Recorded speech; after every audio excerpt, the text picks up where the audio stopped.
Brothers of Hope, The Story of the Lost Boys of Sudan by Mary Williams.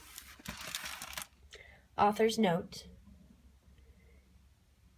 I first became aware of the Lost Boys of Sudan in January 2000 while working for the International Rescue Committee, a refugee resettlement agency charged with helping newly arriving refugees adjust to life in the United States.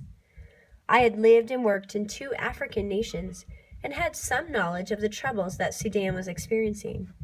I knew Sudan was the largest country in Africa and that it was embroiled in one of the longest-running civil wars, a war that had been raging off and on since the mid-1950s and was based on religious, political, and economic conflicts.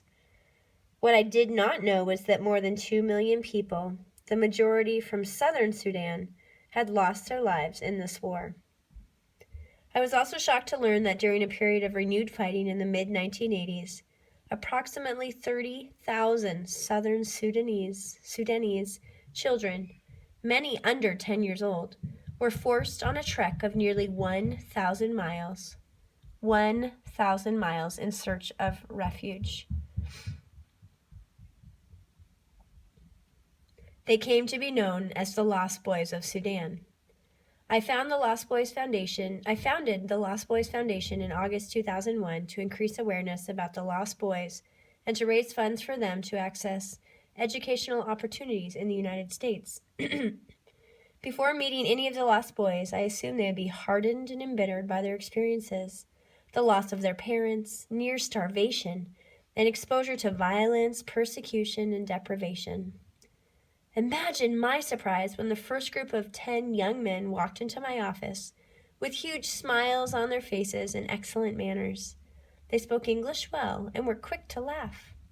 It was obvious they felt blessed to be given the opportunity to come to the United States. When I asked one young man how they had endured such arduous journey, he simply smiled and said, "It was the grace of God." The Lost Boys' unrelenting faith in God, their loyalty to one another, and their desire to acquire an education to better themselves and their country is a powerful testament to the strength of the human spirit. This book is based on the true story of the Lost Boys, as told to me by the young men who lived it. Mary Williams, founder, Lost Boys Foundation.